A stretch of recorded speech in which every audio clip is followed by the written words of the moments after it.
Welcome back to my series on turning to faith to cope with crisis.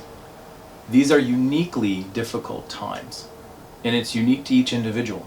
Some are working harder as nurses or doctors, or stocking shelves, or working in essential businesses. Some people feel isolated, alone, guilty, purposeless at home. Some people are isolated at home, and some people are stuck with family and they're driving them nuts. These are difficult times. We're stressed about money, we're stressed about jobs, we're stressed about health. There is so much stress out there. And so today I want to talk about depression. And you might not feel you're depressed. You might call it sadness, feeling stuck, feeling overwhelmed, feeling lethargic. But let me just read for you what the DSM, the Diagnostic and Statistical Manual of Psychology, says about depression. Depression is a depressed mood most of the day, most every day. A markedly diminished interest or pleasure in activities you used to enjoy. Significant weight loss or weight gain. Insomnia or hypersomnia, not sleeping enough or sleeping too much. Feeling just tired and fatigued. Feeling worthless or having inappropriate guilt. Having a diminished ability to concentrate and being indecisive.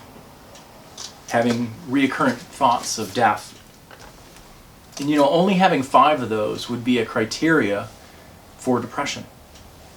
And if you think about it, this COVID-19 uniquely is causing most of those things. People are stressed, people are isolated, people are sleeping too much or too little, people are eating too much or too little. Now, I'm not saying any of you are clinically depressed, but we're all dealing with depression. If I wanted to create a scenario that would cause depression throughout the nation, I can't think of anything better than the COVID-19 pandemic. It's isolating us or overworking us. It's worrying us. These are difficult times. And what's difficult is to admit that it's hard. For some reason in America, we hate to admit weakness. We hate to admit emotion. We hate to admit sadness or grief or struggle. It takes courage to admit you're sad, to admit you're afraid, to admit you're overwhelmed, to admit you're scared, to admit you're worried. And when I say it takes courage to do these things, how do you react? How does your body react? How does your mind react? Does it have kind of a pushback against that? Does it have a defensiveness of, no, don't listen to that? And if you do, which a lot of you may, it's because of false beliefs from your childhood. You may have been on the playground and bullied and you cried and kids started making fun of you for crying. Perhaps you were in school and your teacher berated you for messing something up or for being upset. Perhaps you grew up in a home that really kind of poo-pooed or quieted down emotions. That if you were upset or you wanted to talk about something, your parents just told you, hey, it's fine, don't worry about it. And they didn't really listen or encourage your emotions. When you're growing up with those messages, you start hearing weakness is wrong, vulnerability is wrong, showing emotion is wrong, and it's weak. And I want to tell you that is a lie. It's not true. I want to share for you a passage from Psalm 6. Now, Psalm 6 is a Psalm of David. Now, King David was a remarkable man. He was the king of Israel, the greatest king Israel has ever seen. He conquered nations. King David was the one who, as a boy, heard Goliath yelling against the armies of Israel. While all of Israel was scared, David got angry. David ran to the battlefield to take on Goliath. This is a man's man. This is a man of courage. This is a man of strength. No one would be bullying David. Yet, David writes this: have mercy on me, O Lord, for I am faint. Heal me, Lord, for my bones are in agony. My soul is in deep anguish. How long, O Lord? How long? Turn, Lord, and deliver me. Save me because of your unfailing love. I am worn out from my groaning. All night long I flood my bed with weeping and drench my couch with tears. Here is a powerful, mighty, strong man writing a song and showing it to a nation that he's crying, that he's weeping, that he's groaning.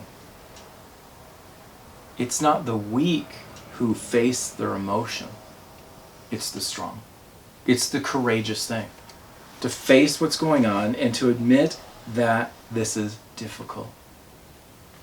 And so I would encourage you, regardless of how you were brought up, regardless of the messages you heard about crying, about being sad, about being hurt, about being vulnerable, listen to what David says.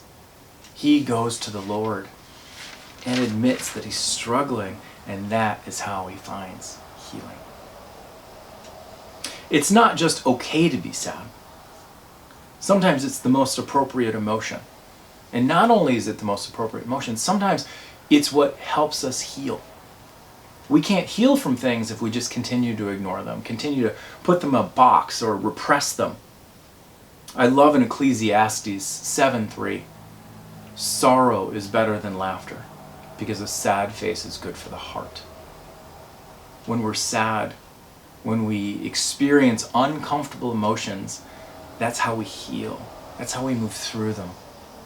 But if we were just to repress them because we're so afraid of feeling uncomfortable, that is what's going to cause anxiety, depression, mental illness.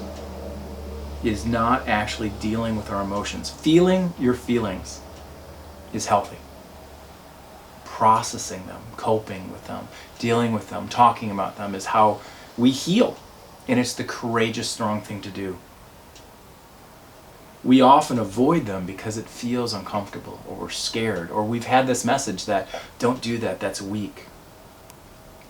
You know, in our country, in the Declaration of Independence, it says we have the pursuit of happiness. And with all due respect to our country, I'm not sure that's our best pursuit. Happiness is fleeting. Happiness is based on circumstances, and we won't always have good circumstances, which is what COVID-19 is teaching us. Things are hard right now. How do we be happy when we're out of work? Or how do we be happy when we're stuck at home? Or how do we be happy when we're going to work and we might be exposed to this virus at any time? We think in our modern culture that we've created an environment without difficulties, but I would say we, in some ways, have more. Life is hard, and we can't always be happy. However, we can have peace and we can have joy despite our circumstances. You know, it's difficult to just make a video talking about depression, because in a counseling service, in a counseling session, I'd be able to talk to you and ask you what's causing your depression, what's behind it, kind of the issues from your childhood and the lies that might be there, as well as the circumstances causing it and how you're processing it. So it's difficult versus a counseling session to be able to just sit here and tell you what's going on. But so I'm just going to give you some different scenarios of why you might be depressed, why you might be sad, and hopefully you resonate with a few of them.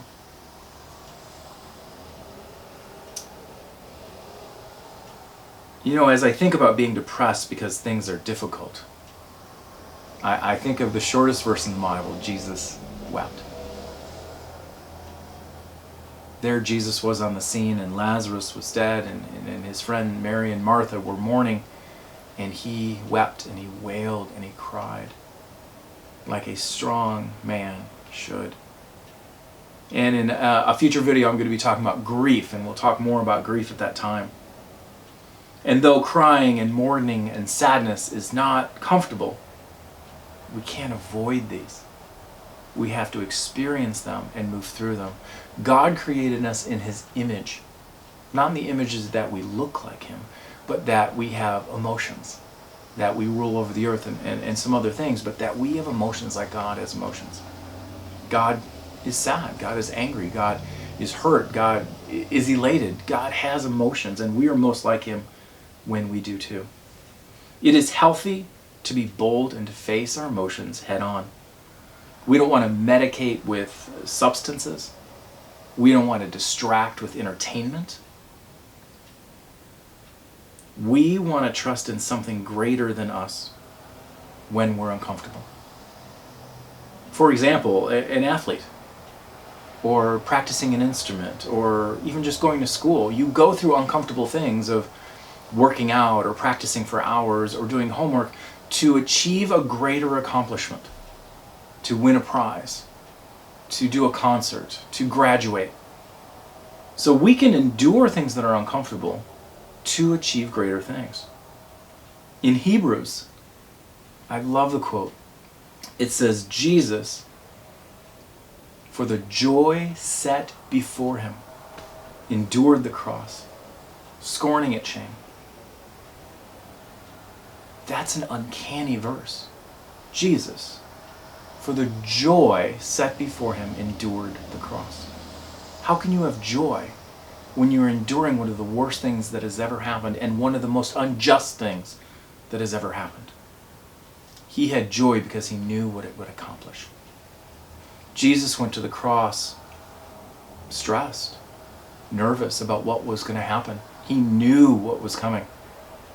And in the Garden of Gethsemane, he sweat drops of blood and pleaded to the Lord that he wouldn't have to go through with it. However, he approached it with joy because he knew it would bring our salvation, our adoption as sons and daughters of God. And so we can endure difficult things as we look to something greater. And that is why I say is faith is what gets us through crisis. Because faith is outside of us. Faith is bigger than us. Faith is not dependent on circumstances. Faith is not fazed by COVID-19. Faith is steady. In Philippians chapter 4, there's a very common quoted verse, Philippians 4:13, I can do all things through Christ who strengthens me.